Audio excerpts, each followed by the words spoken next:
تصور کیجئے کہ ایک ایسی دنیا جہاں ناممکن ممکن ہو جاتا ہے، ایک ایسی جگہ جس میں صرف تخیل لامحدود تخلیقی صلاحیتوں کا راج ہو.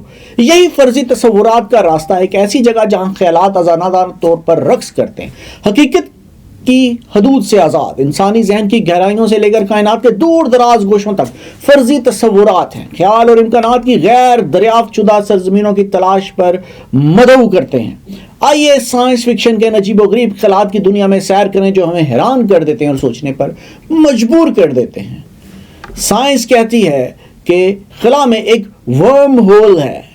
وہ ورم ہول بیسیکلی ہے کیا؟ تصور کریں کہ آپ ایک سیب کے ایک سرے سے دوسرے سرے تک جانا چاہتے ہیں. آپ سیب کو کاٹ کر سیدھا راستہ اختیار کر سکتے ہیں، یا پھر کیڑے کی طرح سیب کے اندر سے ایک چھوٹا سا راستہ بنا کر جلدی سے دوسرے سرے تک پہنچ سکتے ہیں. ورم ہول بھی کچھ ایسا ہی ہے. یہ خلا میں ایک مختصر راستہ ہے جو کائنات کے دور دراز مقامات کو آپس میں جوڑ سکتا ہے. اگر یہ حقیقت میں موجود ہے تو ہم روشنی کی رفتار سے بھی تیز سفر کر سکیں گے اور کائنات کے مختلف حصوں تک بہت کم وقت میں پہنچ سکیں گے. ایک اور سائنسی نظریہ کثیر الکائنات کا بھی ہے کہ بہت ساری کائناتیں ہیں. اس حوالے سے میں ایک پورا پروگرام بھی ماضی میں کر چکا ہوں اور شاید آپ نے وہ پروگرام دیکھا بھی ہوگا. آپ نے ہو سکتا ہے کبھی سوچا ہو کہ ہماری کائنات ہی واحد کائنات ہے، یا پھر ایسی اور بہت سی کائناتیں ہیں جہاں مختلف قوانین اور زندگی کے مختلف فارم موجود ہیں.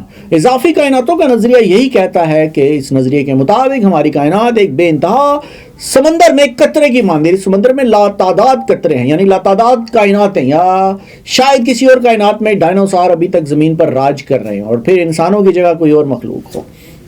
بگ بینگ کے بعد کائنات بڑے دھماکے سے جب ہوا تو اس کے بعد کیا ہوا، اس کا مطالعہ کر کے سائنسدان یہ جاننے کی کوشش کرتے ہیں کہ کیا اس دوران متوازی کائناتیں وجود میں آئی تھیں، یعنی اس بگ بینگ سے اور بھی بہت ساری کائناتیں بنی تھیں، یا پھر صرف یہی ایک کائنات ہے. اسی طریقے سے ٹائم ٹریول یعنی ماضی یا مستقبل کی سیر. کیا کبھی آپ نے ماضی میں جا کر اپنے بچپن کے دنوں کو دوبارہ جینا چاہا ہے، یا پھر مستقبل میں جا کر دیکھنا چاہا ہے کہ آئندہ کیا ہونے والا ہے؟ وقت کا سفر ہم سب کو بہت دلچسپ لگتا ہے. سائنسدانوں کا خیال ہے کہ وقت کو موڑنا ممکن ہے، لیکن اس کے لیے بہت زیادہ توانائی کی ضرورت ہوگی. خلا میں ویب ڈرائیو، تیز رفتار سفر. سائنس فکشن کی فلموں میں ہم نے اکثر خلائی جہازوں کو روشنی کی رفتار سے تیز سفر کرتے ہوئے دیکھا ہے. وارپ ڈرائیو بھی کچھ ایسا ہی ہے. اس کا مطلب ہے کہ خلائی جہاز کو ایک بلبلے میں لپیٹ کر اسے روشنی کی رفتار سے تیز حرکت دی جائے. اگر ہم وارپ ڈرائیو بنانے میں کامیاب ہو گئے تو ہم کائنات کے دور دراز ستاروں تک بہت کم وقت میں پہنچ سکیں گے. اسی طریقے سے ٹیلی پورٹیشن پہ اوپر غور کیا جائے تو کیا کبھی آپ نے سوچا کہ آپ ایک جگہ سے دوسری جگہ بغیر کسی راستے کے منتقل ہو سکتے ہیں؟ ٹیلی پورٹیشن کا مطلب ہے کہ کسی چیز یا انسان کو اس کی تمام خصوصیات کے ساتھ ایک جگہ سے دوسری جگہ اچانک منتقل کرنا. سائنسدانوں نے بہت چھوٹے ذرات کو ٹیلی پورٹ کرنا سیکھ لیا، لیکن ابھی تک کسی بڑی چیز کو ٹیلی پورٹ نہیں کیا جا سکا.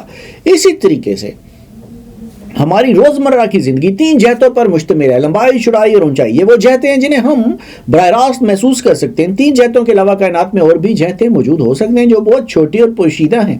اگر کوئی شے یا جسم ہماری دنیا کی 3 جہتوں سے باہر موجود ہو تو ہم اسے دیکھ نہیں سکتے، مگر وہ ہمیں بآسانی سے دیکھ سکتا ہے. یہ اضافی جہتیں ہماری روزمرہ کی زندگی میں براہ راست قابل مشاہدہ نہیں ہیں، لیکن ریاضیاتی ماڈلز کے ذریعے ان کے تصور کیا جا سکتا ہے. سائنسدانوں کا خیال ہے کہ ان اضافی جہتوں کا وجود کائنات کے کئی رازوں کو سمجھنے میں مدد کر سکتا ہے. آپ نے کبھی سوچا ہے کہ ہماری پوری دنیا ایک کمپیوٹر سیمولیشن ہو سکتی ہے؟ یہ نظریہ بہت حیران کن لگتا ہے. اگر یہ سچ ہے تو اس کا مطلب یہ ہوگا کہ ہم ایک بہت بڑے کمپیوٹر پروگرام میں جی رہے ہیں، جیسے کسی اور جدید تہذیب کے باشندے نے بنایا ہے. ہم اس پروگرام کے اندر کے کردار ہو سکتے ہیں جن کے آس پاس اپنی آگاہی اور شعور ہے، لیکن وہ اس بات سے بے خبر ہیں وہ ایک سیمولیشن کے اندر ہیں. اس نظریے کے مطابق ہم جو کچھ دیکھتے ہیں، محسوس کرتے ہیں اور تجربہ کرتے ہیں وہ سب ایک بہت ہی پیچیدہ کمپیوٹر پروگرام کا حصہ ہو سکتا ہے. یہ نظریہ ہمیں حقیقت کی تعریف کے بارے میں سوچنے پر مجبور کرتا ہے. اگر ہم ایک سیمولیشن میں رہ رہے ہیں تو حقیقت کیا ہے؟ اس نظریے کے حق میں کوئی ٹھوس سائنسی ثبوت موجود نہیں ہے. اسی طرح ایک سوال اور کہ کیا سائنسدانوں کا خواب ہے کہ وہ ایک ایسا نظریہ تلاش کریں جو کائنات کے تمام بنیادی قوانین کو ایک ساتھ جوڑے. اس نظریے کو ہر چیز کا نظریہ کہا جاتا ہے. اگر یہ نظریہ بن جاتا ہے تو ہم کائنات کے بہت سارے راز سمجھ سکیں گے.